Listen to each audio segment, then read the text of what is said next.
గాంచె భూమి సురుడంబర చుంబి శరస్సరఝరీ పటల ముహుర్ముహుర్లుటద భంగ తరంగ మృదంగ నిస్వన స్ఫుట నటనానుకూల పరిపుల్ల కలాప కలాపిజాలమున్ కటక చరత్కరేణు కరకంపిత సాలము శీతశైలమున్.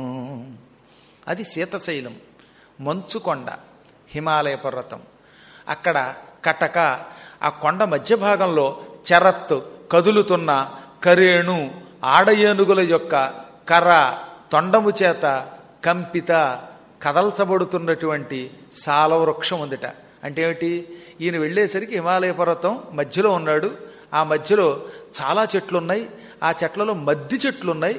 మద్ది చెట్టుని సంస్కృతంలో సాలం అంటారు. ఆ మద్ది చెట్ల దగ్గరికి ఏనుగులు వచ్చాయి. ఆడ మగ కూడా కరేణు అనొచ్చు అనుకోండి.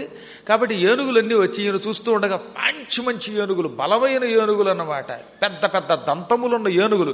ఈ ఏనుగులు తొండంతో చెట్లను పట్టుకుని ఊపేస్తున్నాయి, ఊపి పడగొడుతున్నాయి. ఏనుగులు కదో సరదా, చెట్లను పడగొడుతున్నాయట. ఇలా ఏనుగుల చేత చెట్లు ఊపబడుతున్నాయి. ఇంకా పైనుంచి కిందకి కొండ మీద నుంచి సెలయేరు పడుతోంది. ఆకాశగంగ కిందకి దిగుతోంది. ఆ గంగ దబ దబ శబ్దం చేసుకుంటూ ఏమాత్రం ఆగకుండా వస్తున్నది. సాధారణంగా మనకి కుళాయిలు ఇస్తారు, కుష్ అని కాసి నీళ్లు పడుతుంది, ఆగిపోతుంది. నీళ్లు వస్తాయి, ఆగుతాయి. ఏదో మాయిదారు గొడవ. ట్యాప్లోంచి వచ్చే నీళ్ళు ఏముంది, దడదడదడ రాదు కదా. కానీ అక్కడ కొండ మీద అలా కదట, లొఠత్తు పైనుంచి నీళ్లు దొల్లుకొస్తున్నాయి. అభంగా ఎడతెరపి లేకుండా ఉంది ప్రవాహం చెక్క చెక్క చెక్క అలా వెళ్ళిపోతుంది, కానీ ఎక్కడ ఆగట్లేదు. మాయిదారి కృష్ణాజలం కాదు కానీ గవర్నమెంట్ ఇచ్చే నీళ్ళు అనమాట. ట్యాప్ వస్తుందని వీడు బకెట్ పెట్టి కూర్చుంటాడు కుర్రాడు, మోటార్